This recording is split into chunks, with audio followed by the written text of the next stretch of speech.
Welcome to You and Your Pets. I'm Jim Horton, and I'm here with our resident expert, Dr. Ernest Rogers of the Maplewood Animal Hospital.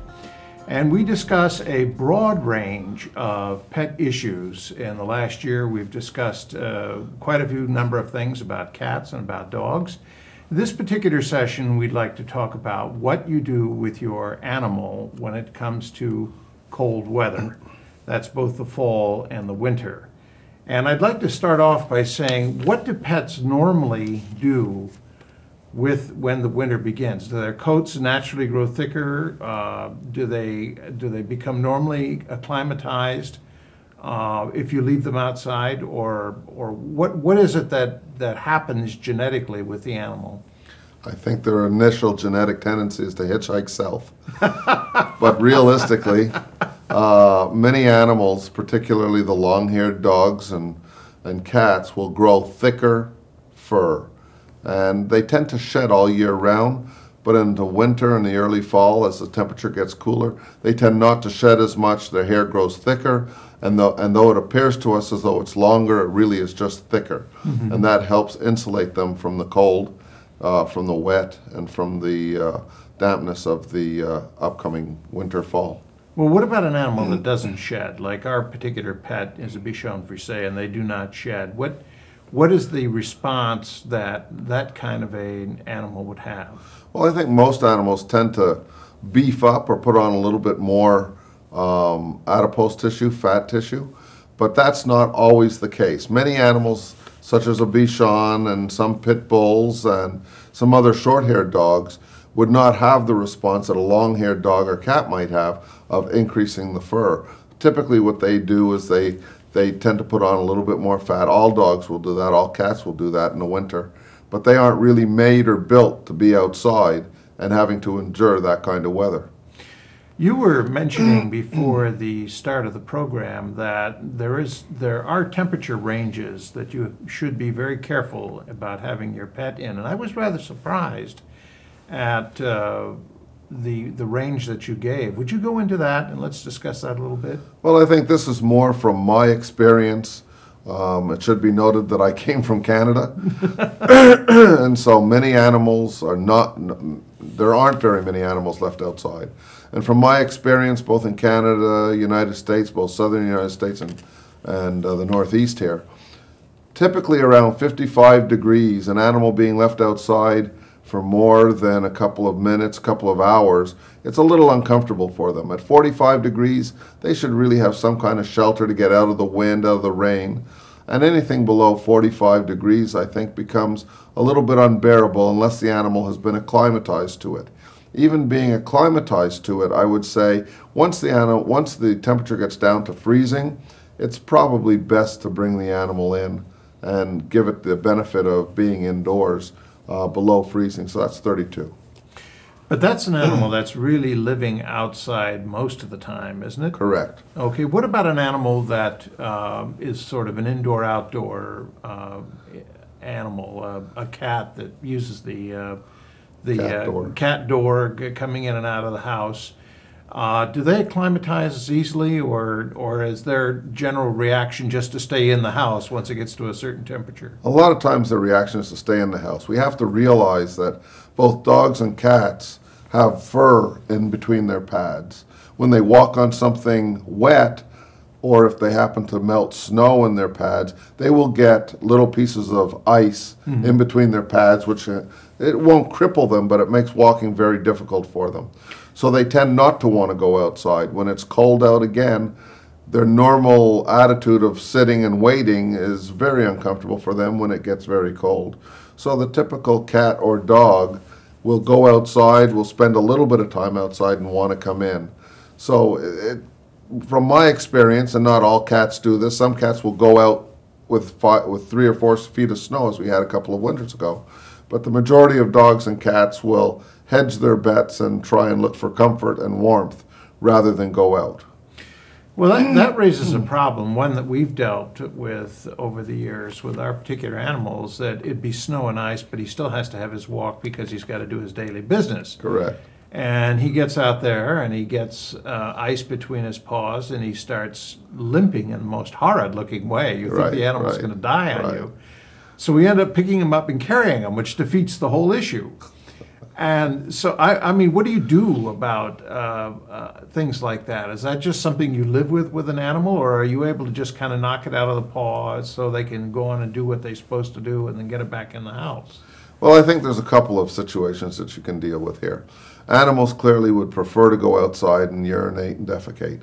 So clearing a little area in your backyard when the snow falls to give them an area that they can go out and still come back in is one option.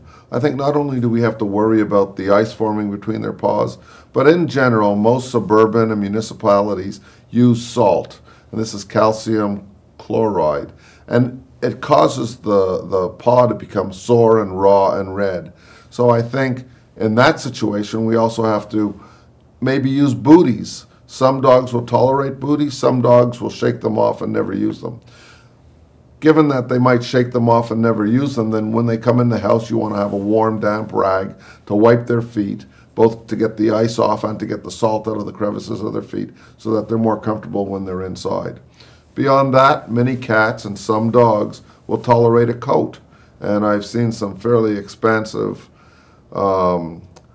coats and sweaters and hats for dogs, and some will tolerate it, and I guess it helps them, but realistically, it's the amount of time they're outside until they feel uncomfortable, and then they should come in. So I think that's the best consideration for a dog or a cat. I must admit, we have tried all those things on our particular pet, and he has rather interesting reactions. If it comes to putting booties on his paws, he just looks at you in amazement and immediately takes them off. He absolutely refuses to wear booties. And sometimes when you put a coat on him, he sits down on the floor and refuses to move until you take the coat off. And can you condition an animal to accept that sort of thing, or is it just each animal's peculiar and that's just the way it's going to be with that particular animal? Well, Jim, I'd have to say that I think we can condition them. I have many clients, some of whom come in with animals very well stocked up with booties, sweaters, coats, hats, sunglasses, and the dog seems to tolerate that. In the short term, I think any dog outside would prefer to be naked and free. But I think we can get the animals to wear coats. We can get the animals to wear booties. I'm not suggesting that should be done in alternative to bring them in when they're cold, but certainly we can do all that. And yes, I think many dogs can be urged and encouraged to wear coats and booties. But realistically, and just on an aside, when I was down at the World Trade Center, one of the suggestions was that we got some of the search and rescue dogs to wear booties, and they immediately ripped them off. And what we found from that experience was that each individual pad gives an animal a sense of its stability and a sense of its balance. So in some cases, putting booties might be a negative for your dog, and he may be more likely to slip and skid, either because of the nature of the booty or because he can't feel the individual pads on the ground. It would be like putting thick gloves on a surgeon and telling him to operate. Correct. Yeah. Correct. Okay. So when the animal comes inside, particularly an outdoor animal that's out as much as possible, what is the consideration that the homeowner has to have? Obviously, one of the first ones we got to worry about is the animal bringing fleas into the house, even if they have a collar and even if they have flea protection. With a particularly warm summer or something like that, that's still a problem, right? Well, I think what we have to be aware of is that any person going in and out of the house will tend to bring fleas in the house, either in the cuffs of their pants, on the bottom of their shoes. So when we bring an animal into the house, we also want to make sure that it's been well protected during the summer, but when it comes into the house, we also want to make sure that you continue that protection, because it's now 70 degrees in the house, and even in minimal houses with minimal amount of fleas, the animal is a source of blood for these fleas and they can continue breeding. So making sure that he stays on his flea medication is very, very important. Other things that you have to consider bringing the dog or a cat into the house is now we're also starting to bring in all our lawn furniture, our garden chemicals, and so we tend to bring a lot of things into the house that the dog might otherwise not be exposed to. And so we have to make sure that we store those properly. So if we're talking about such things as weed killers, things like that, dust for plants, and you just put those in the garage on the floor, that's a really dangerous thing to do. Well, if you're going to keep your dog or your pet on the floor, yes, it can be a problem. I mean, in the garage, it can be a problem. Generally, we keep our dogs and cats, if they're normally outside, we'll keep them in the basement. Not often do people keep dogs outside all summer and then bring them in, allow them to roam through the house, although I'm sure that's possible. So keeping them in the basement where normally we have storage, that can be an issue. Some of those things can be an issue. Another issue is in the fall and the winter, we tend to be more concerned about our car, so we might change the antifreeze, or we might have an antifreeze leak, or we might top up our antifreeze. Antifreeze to dogs and cats is sweet, so even a teaspoon on the ground is enough to cause a serious problem for the kidneys in a cat. Similarly in a dog, we really don't want them to get into antifreeze. So as we make our preparation ourselves for the winter, we also have to consider our pets. Question, given the fact that once you get fleas in a house, getting them out is just horrendous. We've been through that experience. Once you bring your pet in who's been outside a good part of the summer, should you just simply take them directly to the tub and scrub them down and then reapply the flea medication and flea collar, or is that just going overboard? Well, I think there's two issues here. Number one, many of today's modern flea medications, and I can think of several, I won't mention them, but I can think of several that are applied to the back of the dog or cat. And let me reiterate this, you cannot use flea medication for dogs on a cat, you will kill it. So you have to use the appropriate medication. Doing that, it's very effective, and so it's unlikely that once they come in, if you're continuing to use that medication or that flea preventative or tick preventative, that you will have to reapply it. Okay. Well, we have about a minute left for this first section, so is there anything in particular that that one should be careful for? I know that we did talk about rat poison, and we had that experience with our animal. Fortunately, he was not harmed, but we thought we were going to lose him for a day. Right. What should be what should you do with stuff like that? You should scour the house, put it all away. Well, I think as we notice in the fall, we tend to get an invasion of many things, insects, rats, mice, and so what we have to do is be very careful about how we put out the poison, how we dispense them, and the locations that our dogs are in. A dog in the basement in the presence of rat poison could be an issue. Okay. Well, we've run out of time for this section. We'll be back right after this. I'm Jim Horton. This is You and Your Pets with Dr. Ernest Rogers of the Maplewood Animal Hospital. We'll be right back.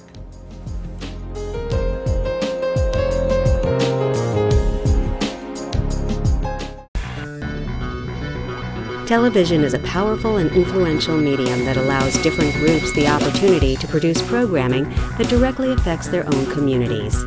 Public, educational, and government access channels ensure that all people, regardless of race, age, gender, disability, religion, or economic status, have access to local government information and the use of a public communication forum. Make sure everyone has a voice. Support your local PEG channels.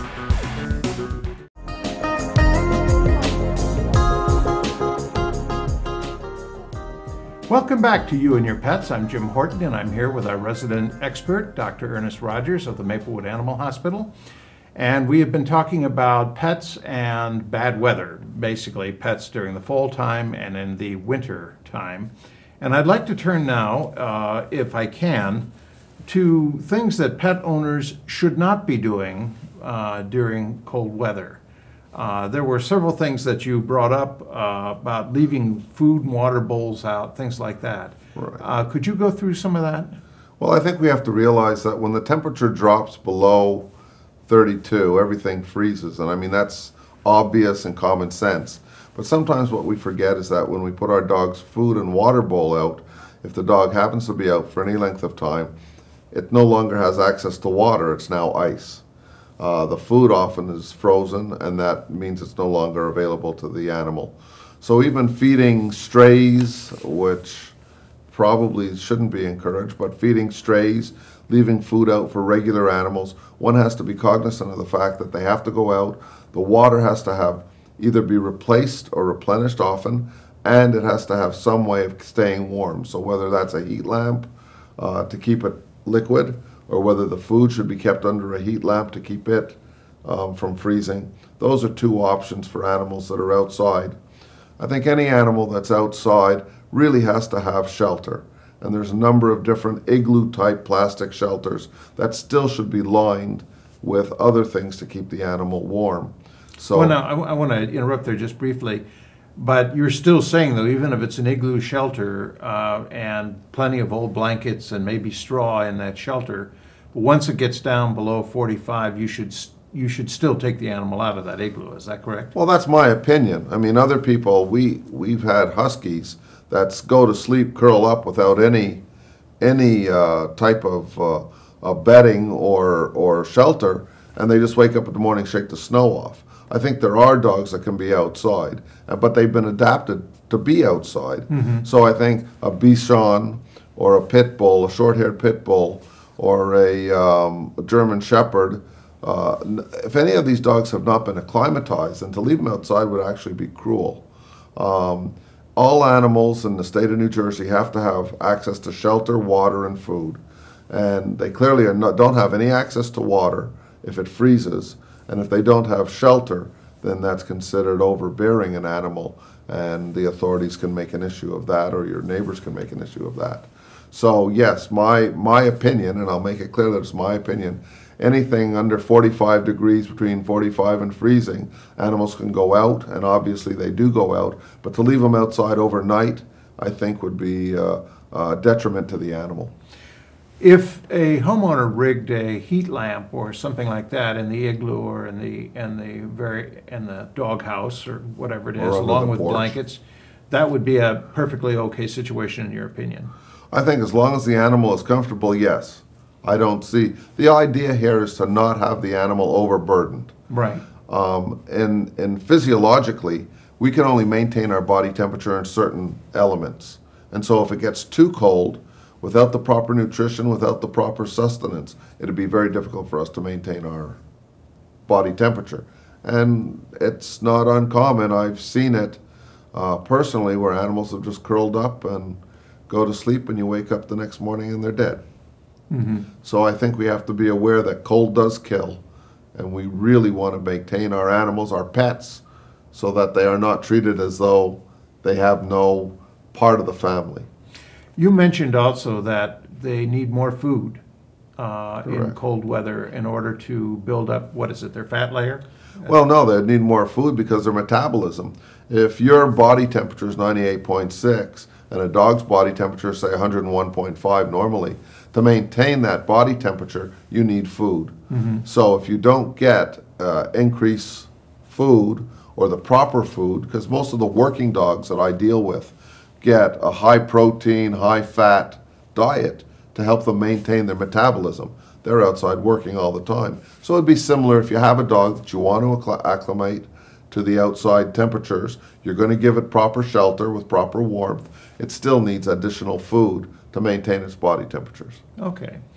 And I'd like to fall back on one issue that I brought up, and I really didn't explore it very, very carefully, but if you should keep your animal in the garage and not in the basement, for example, garages can get pretty darn cold. They can. And so that's not really a very good idea, is it? Well, I think it's better than keeping them outside. Well, even okay. A cold garage is probably better. It's still shelter, as long as they have someplace to lie, as long as there's nothing around that they can get into. I mean, forgetting that the dog's in the garage and having a garbage can there, letting the dog get into the garbage can and rummage through that can be just as painful experience for the dog and owner as having them get into poison. So as long as it's an appropriate facility, an appropriate garage, I don't see any reason why it shouldn't be used.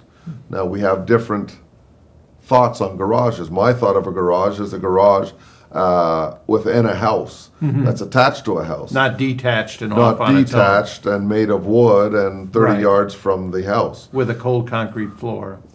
Right. So, I mean, I think we have to be reasonable in terms of what we expect our animals to put up with. It's not that dogs can't be outside when it's freezing. Clearly that happens. Happens with huskies, happens with a lot of the Nordic breeds. The Keeshonds, the Siberian Huskies, the Alaskan Malamutes, the Samoyeds, many of them stay out all winter. But it's not appropriate for all dogs. And all the dogs that do stay out all winter do have to have the support of their family in terms of heat and food and water. And it's just unfair, in my opinion, to leave a dog outside that hasn't been acclimated and isn't prepared for the weather, doesn't have the facilities physiologically to deal with it. Does the size of the dog really count? I mean, it would seem to me that it would be obvious that a Chihuahua should not be left in any cold circumstance just because they are so small and could get cold so quickly. Am I wrong about this? Whereas a Saint Bernard might be a big Saint Bernard might be quite a bit different, or does it just really the length of the hair that we're talking about? I think really it's the length of the hair, but also smaller dogs. Not that they can't be acclimated to the cold. It probably wouldn't be appropriate to have them out wandering around in snowdrifts a foot high when they're only 6 inches high themselves. Yes. But many dogs will go out and will play in the snow and not have a problem. And I've worked with dogs. I have many of my owners that come in with dogs that they have pictures of them bouncing through the snow, tunneling through the snow, and coming up, and the dog's having a wonderful time. The dog comes in with little snowballs all around itself because it's had a wonderful time. So I think everything has to be taken with a bit of common sense. I don't think we have to say that no Chihuahua should go out and every Saint Bernard should be left outside or every Siberian should be left outside. But I think common sense. If they haven't been out all winter, don't put them out in February to deal with the cold. I do remember that when our particular dog, who's only a 15-pounder, he's a little guy, but he was a pup still, and we had 2 feet of snow. And we took him out, and he was bounding around. He loved it. The only problem was every time he came down, he literally disappeared. Right. We could see his little tail sticking up, but that's all you could see. Right. And he would bound up, and then he would disappear, and he'd Right. bound up, and he'd Right. disappear. And it was really quite. He had a great time. Right. Yeah. And some cats enjoy that as well. But realistically, it can be challenging for the average pet. I'm not talking the feral cats and feral dogs. For the average pet to have to deal with this kind of thing, it can be very difficult. Feral animals often find ways of keeping warm, finding shelter, whether it be under a house, in a train yard, whatever, where they get together, and there'll be 4 feral dogs giving each other body warmth. Very different from having a single Cocker Spaniel that goes out in the backyard and lives there. Okay. I'd like to turn to something you did mention before the show, which I think is fairly important, is when an outside animal comes inside a great deal for the winter, they can get into trouble, particularly, say, at Halloween or at Thanksgiving or at Christmas time. There's a lot of chocolate hanging around. There's a lot of sweets. There's a lot of all the things that a dog shouldn't have, and it's all readily available in the house. Dog or cat. Dog or cat, okay. What should an owner be thinking about? Well, first let me back up and say Halloween is a double-edged sword. In terms of bringing the animal in, whether it's Halloween, Easter, Christmas, Thanksgiving, we always have many more foods around that are more tempting to these animals. So bringing an animal inside that normally stays outside, or having an animal spend more time inside, we just have to be aware. Don't leave the ham on the kitchen table because the dog will jump up and chew it. I think this is common sense, but outside dogs, or dogs that spend most of the summer outside, or dogs that even spend all the summer inside, still, as we have more and more foodstuffs and more kids come home with candies, we just have to be more careful about where we put them and how we store them. Now, the other edge of that is, and this is unfortunate, around Halloween, and I say from about the end of September right through to the end of November, black cats should probably not go out. And the reason for that is that there are people out there who profess to be of the Halloween spirit who will mutilate and attack black cats for their value as whatever, because they're black and because they're cats.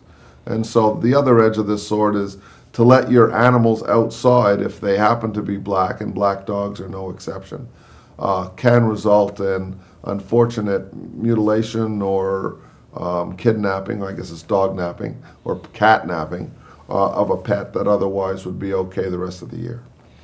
That had never occurred to me. What about the safety of the animal, particularly when there are a lot of people coming to the house, and the animal in that particular case should probably be just locked in the basement, right? When there are a lot of people in the house. Of course, it depends on the animal's personalities. If you feel that your dog is a challenge to be around other people, in other words, he's likely to be trying to run, grab, then maybe you do want to put him aside. If he gets along well with people and isn't fearful of them, then I think we can have him in with the crowd. Again, it's a personality issue. Yes, it really is a personality issue. I must say that ours absolutely would, and it's the breed, gets totally anxious if they're not around people all the time. But he does love me. Oh, he does love you. That's true, he does. We made friends over food, and I think food is a wonderful mediator to make friends. He's the kind of an animal that if you try to put him someplace to keep him away from everyone else, he would just go crazy. He just can't stand it. And I think that brings us to a final point, that animals kept outside do not have the benefit of being a pack animal. And that's part of what they do. Dogs in particular, cats may also have a little bit of wanting to be with people. Okay. So I think we have to consider that. Well, we've run out of time. I want to thank you very, very much for taking the time to talk with us tonight. And we have been talking about what you do with your animals in bad weather, namely the fall and in the winter. This is You and Your Pets. I'm Jim Horton. I've been with Dr. Ernest Rogers, and we'll see you next time. Thank you very much for watching.